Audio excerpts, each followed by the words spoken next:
So imagine you're a professional scribe, right? And the year is 127. Okay, setting the scene. Yeah, exactly. You're sitting at this heavy wooden table. You've got your reed pen in hand, smelling that sharp scent of fresh ink.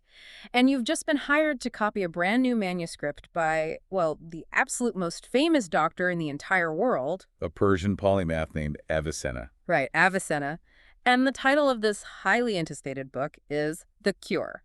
Which, I mean, that naturally sets a very specific expectation, right? You'd think so. Yeah, if you're a working scribe in the 11th century copying a text called The Cure by a master physician, you are bracing yourself for, like, endless chapters on fevers. Right, bring on the leeches. Exactly. You're preparing to draw diagrams for setting broken bones or copying out lists of medicinal herbs or, transcribing dense advice on balancing the body's humors. But you open the first page and there's absolutely zero medicine in it. None at all. None. No herbs, no poultices, no surgical techniques.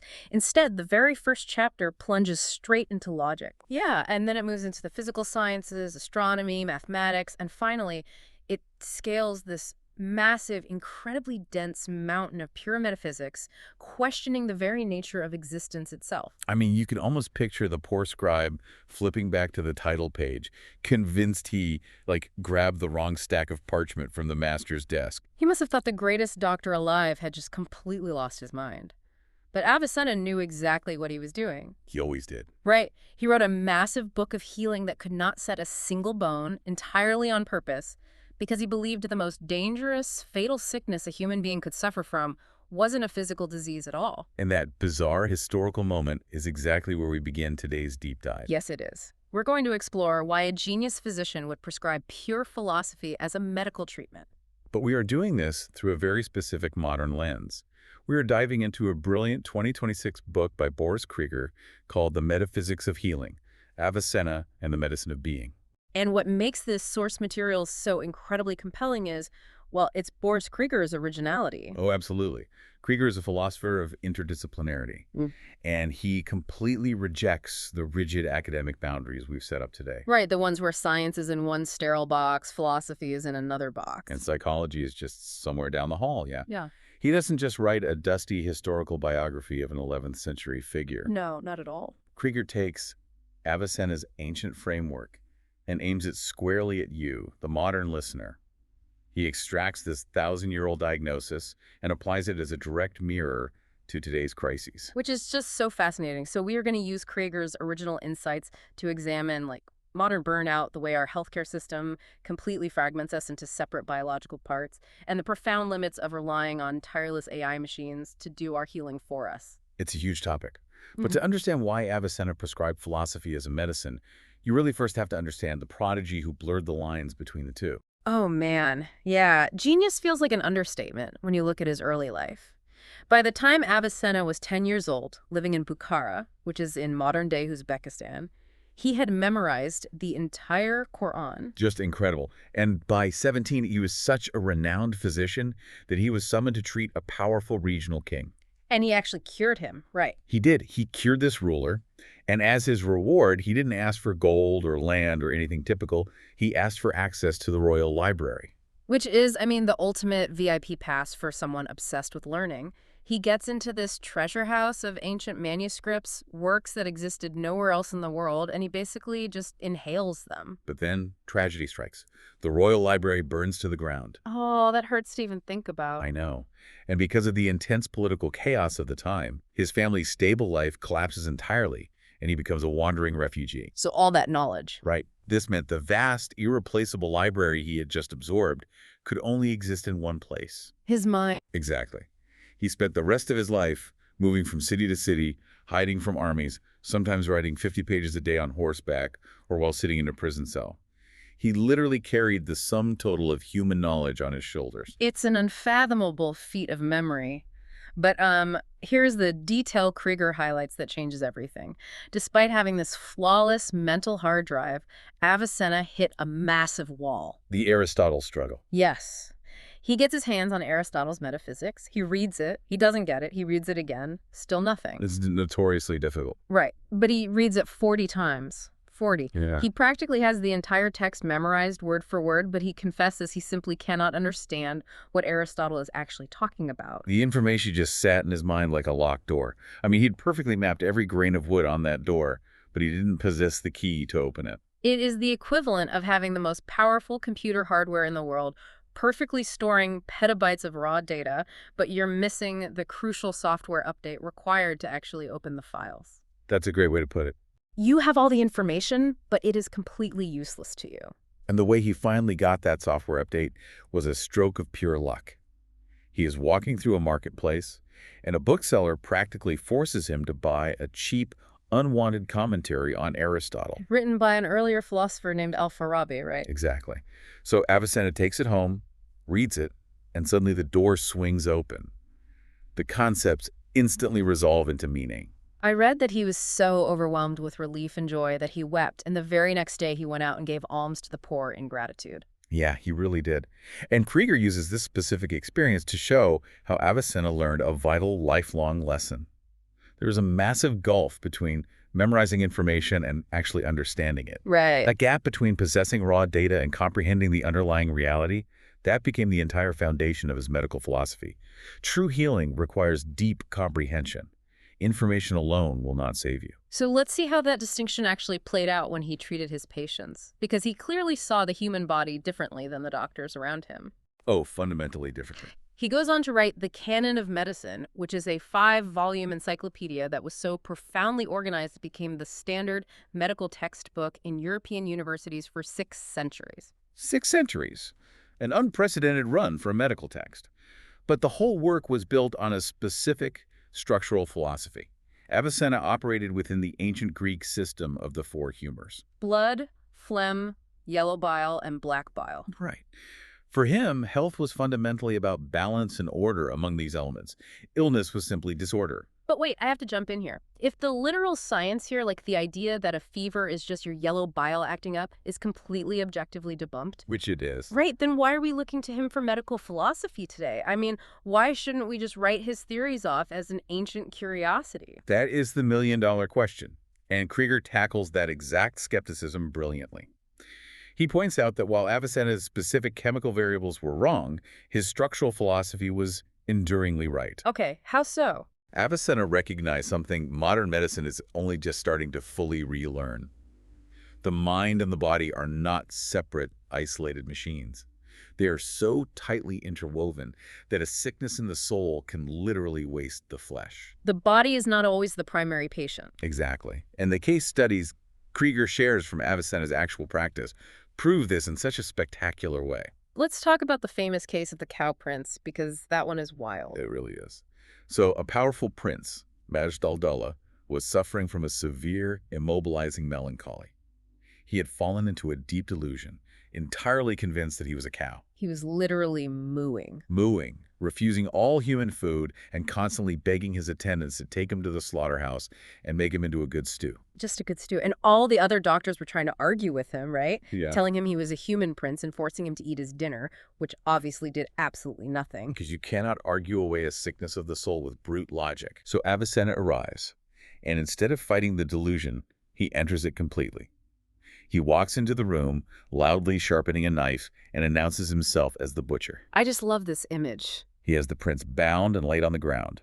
He examines him carefully and then announces to the room, "This cow is too lean. It's not ready for slaughter yet. Fatten it up." He uses the delusion against itself. Because the prince believes the butcher has validated his reality, he finally starts eating the food they bring him. Exactly. Through that physical nutrition and the psychological trust established by not being dismissed, Avicenna was able to gradually guide the prince back to sanity and health. He treated the mind through the mind. He did. And the second case, known as the leaping pulse, reveals the exact same underlying philosophy. Right, where a young man was wasting away, just losing weight, entirely devoid of energy. And none of the other doctors could find a physical cause. No fever, no obvious humoral imbalance, nothing. So Avicenna sits down, takes the young man's wrist, and just holds his pulse. And he starts reciting the names of different streets in the city, just listing them calmly. Suddenly, at one specific street name, the young man's pulse spikes. Avicenna narrows his focus. He starts listing the names of the specific houses and families on that street. Again, at one name, the pulse leaps, It's like an ancient lie detector test. basically. Finally, he lists the names of the people living in that house. And the involuntary rhythm of the wrist gives the entire secret away. He diagnoses a hidden, lovesick obsession. The young man was literally dying of a broken heart, suppressing a secret he was hiding even from his own family. And Avicenna caught it because he knew the soul's secrets inevitably leak into the involuntary rhythms of the flesh. Wow. Kriger emphasizes these stories to demonstrate Avicenna practicing the medicine of being. If a hidden longing can physically destroy the body, then the soul is a highly active agent in our physical health. So to truly heal a person, you have to treat the soul's disorder. But if the soul can sicken the body, it begs a massive question. What happens when the soul's fundamental understanding of reality is broken? Like, what is the ultimate disease of the soul? Well, for Avicenna, the deepest, most fatal sickness isn't unrequited love, or even a localized delusion like believing you're a cow. Right. The ultimate sickness is a fundamental ignorance of reality itself. To cure it, we have to look at the very nature of existence. Which brings us to the core of the metaphysics of healing. Avicenna draws a philosophical line in the sand that changes history. He makes a razor-sharp distinction between two concepts, essence and existence. Yes. Essence, or mahia in Arabic, is the whatness of a thing. It is the definition, the pure description. And existence, or wujud, is the thatness, the sheer, undeniable fact that a thing actually is. Kriger illustrates this beautifully. He says, you can perfectly describe a mythical creature like a unicorn. Yeah. Its essence completely. The horse body, the single horn, the mythological temperament. But just because you have the essence perfectly mapped in your mind does not mean it possesses existence. Existence is not just a bonus feature you tack onto a description. I was thinking about this, and it is exactly like rendering a character in a video game. Oh, okay. How so? Well, you can code that character flawlessly. You define their stats, their armor, their entire backstory. That is their essence.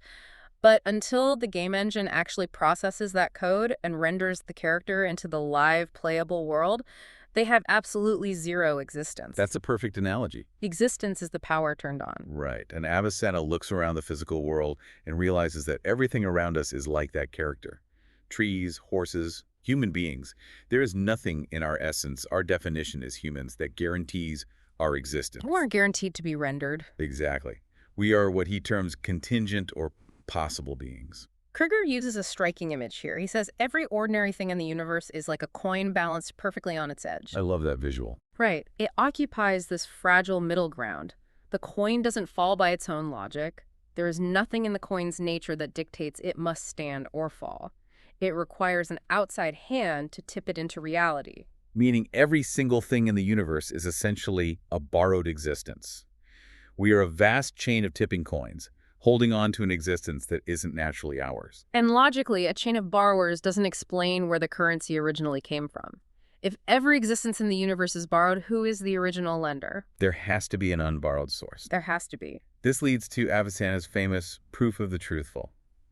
Because the world is full of borrowed, contingent existence, there must be a necessary existent, a source whose very essence is to exist. So it isn't a coin balanced on its edge? No, it is the solid, immovable table underneath it.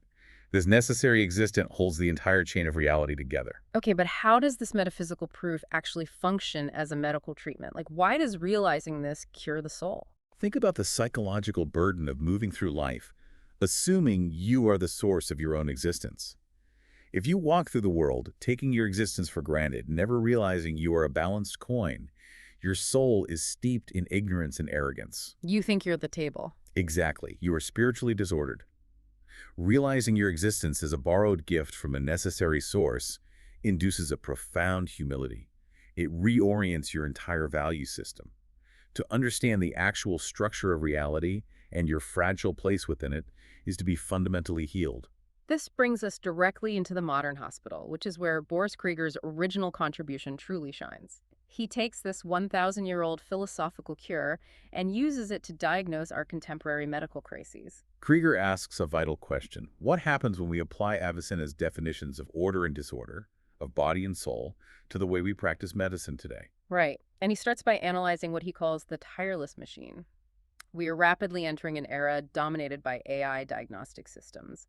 We have machines that can read thousands of medical scans an hour. They never get tired, they never forget a patient's chart, and they never get distracted by a long shift. But wait, I mean, if an AI can perfectly detect a stage 1 cancer that a tired human doctor would have missed, saving a life in the process, that is a massive, profound form of healing, isn't it? Shouldn't we just get out of the machine's way and let it do its job? We absolutely should celebrate the machine for treating the body. Kriger acknowledges these machines are absolute miracles for the physical body. They're flawless at mastering the biological parts, Oh, but they hit a hard, unbreakable limit. An AI cannot heal the soul's ignorance. It cannot provide human accompaniment. Kriger argues we make a massive category error when we trick ourselves into believing that fixing the biological hardware is the only kind of healing that matters. I see. The machine perceives the data, but the human integrates, understands, and cares. Kriger illustrates this by pointing to the intense fragmentation of modern care, too. Modern medicine is a miracle of highly specific treatments. You have a specialist for your heart, a different one for your kidneys, and another for your brain. But this approach completely fragments the patient. Exactly. Kriger highlights case studies in elder care and palliative care, where treating the biological body alone completely fails the patient. Because when a patient is facing what Kriger calls the knot of death, or when an elderly patient is dealing with profound, crushing isolation, a biological fix is totally irrelevant. You cannot prescribe a pill for the existential terror of mortality. And a machine cannot hold your hand. These are sicknesses of the soul that require human accompaniment. They require a healer who understands the context of a whole human life, not just a collection of organs. So true. Kriger also uses Avicenna to reframe our modern epidemic of burnout. He diagnoses burnout as a disease of excess. Yes.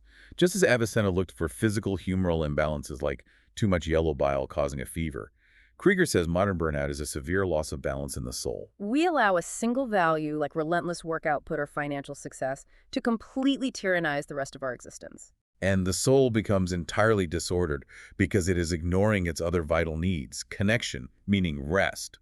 We lose our metaphysical equilibrium. It is incredible to realize that a Persian doctor from the year 1027 mapped out the exact diagnostic blueprint we need to understand the psychological crises of the 2020s. Kriger's powerful thesis bridges that millennium perfectly.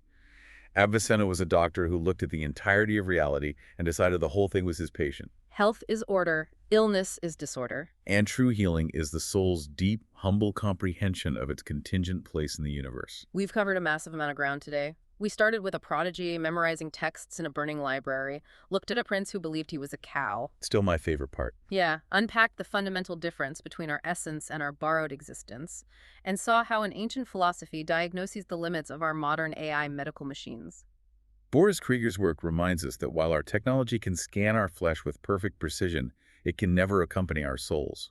I want to leave you with a final thought to mull over, something that builds on Kriger's work. If Avicenna is right, that true health requires our soul to be harmoniously ordered and deeply connected to the physical reality of the cosmos. What happens to our medicine of being as we spend more and more of our lives in purely digital virtual spaces? That's a chilling thought. If our daily existence becomes increasingly disconnected from the physical, tangible world, does our soul suffer a totally new kind of modern disorder? Are we becoming perfectly coded avatars with endless essence, but slowly losing our grip on actual existence? That's a diagnostic challenge Avicenna would have spent its entire life trying to solve. Thank you so much for joining us on this deep dive. Stay curious, keep seeking the connections that make us whole, and remember that sometimes the most profound cure contains no medicine at all.